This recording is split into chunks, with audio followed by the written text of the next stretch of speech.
This is the VOA Special English Health Report. Bad teeth can be painful, and worse, they can even be deadly. Infections of the gums and teeth can release bacteria into the blood system.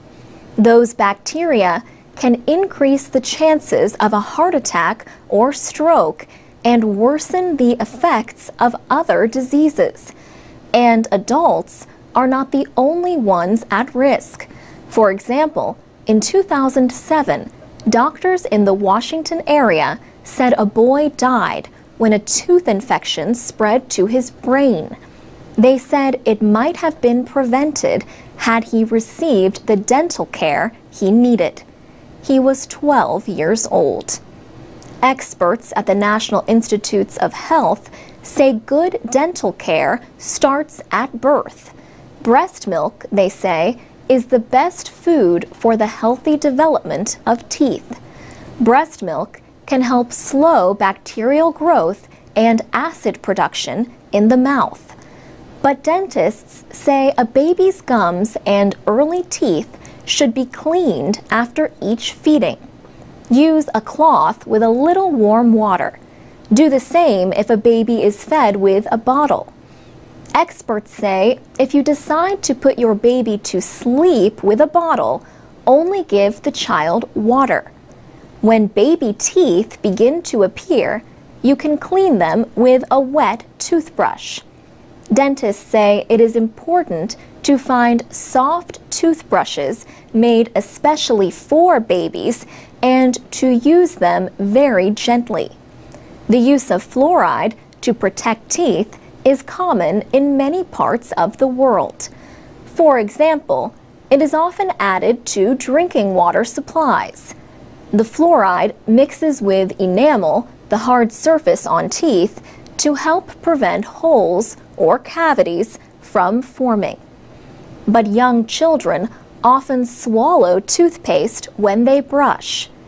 The American Academy of Pediatric Dentistry notes that swallowing fluoridated toothpaste can cause problems. So young children should be carefully supervised when they brush their teeth. And only a small amount of fluoridated toothpaste, the size of a pea, should be used. Parents often wonder what effect thumb sucking or sucking on a pacifier might have on their baby's teeth. Dental experts generally agree that this is fine early in life.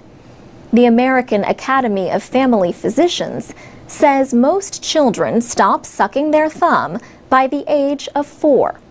If it continues, the group advises parents to talk to their child's dentist or doctor. It could interfere with the correct development of permanent teeth. Dentists say children should have their first dental visit at least by the time they are 1 year old. They say babies should be examined when their first teeth appear, usually at around 6 months. For VOA Special English, I'm Alex Villarreal. You can learn English and much more at voaspecialenglish.com and the VOA Learning English page on Facebook. From VOA Learning English, this is the Health Report in Special English. Babies born with serious medical conditions often spend their first few days in the intensive care unit of a hospital, so they can be cared for.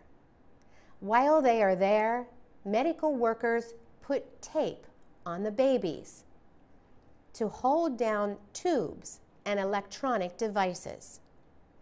Experts say having to change the tape daily or remove it can be painful and even dangerous.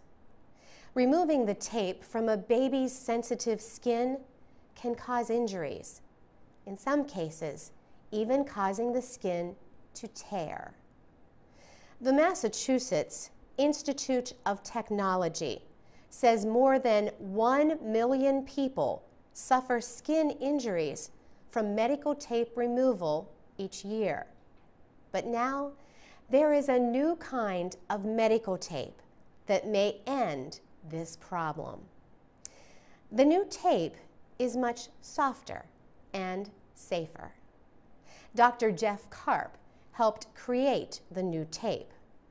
He works for the Center for Regenerative Therapeutics at Brigham and Women's Hospital in Boston, Massachusetts. He says newborns moved to the intensive care unit are usually very sick.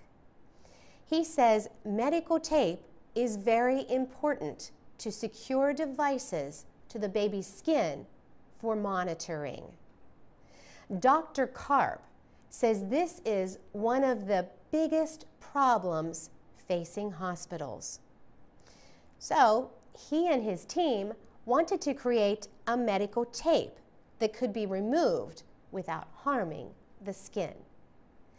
Medical tape has 2 layers, a non-sticky backing and the sticky part. Dr. Karp's new tape adds another layer of sticky adhesive. It remains on the skin after the tape is removed. Dr. Karp says this adhesive can be easily removed with talcum powder. The new, softer adhesive tape was designed for newborns. But the researchers say it will also help much older patients whose thin, weak skin can tear. For VOA Learning English, I'm Carolyn Presutti. This is the VOA Special English Health Report. A new campaign aims to fight 10 diseases that affect many of the world's poorest people, but do not get much attention. At the end of January, officials announced the London Declaration on Neglected Tropical Diseases. The diseases include conditions like sleeping sickness, guinea worm, and leprosy. They affect more than 1 billion people worldwide. The effort involves 13 drug companies and the governments of the United States, the United Kingdom, and the United Arab Emirates. It also includes the Bill and Melinda Gates Foundation, the World Bank, and health groups. The campaign promises almost $800 million for drug donation programs. Stephen O'Brien, a member of the British Parliament, was at the launch. He said financial investment and cumulative spending will increase 5-fold, from $79 million to $387 million by 2015. That is 4 treatments a second, he said. The United States Agency for International Development says neglected tropical diseases, or NTDs, cost governments and businesses $10 billion a year. This is in lost productivity and treatment costs. Dr. Donan Mubando is with the Tanzanian Ministry of Health and Social Welfare. He says the plight of people with the neglected tropical diseases is so real in my country.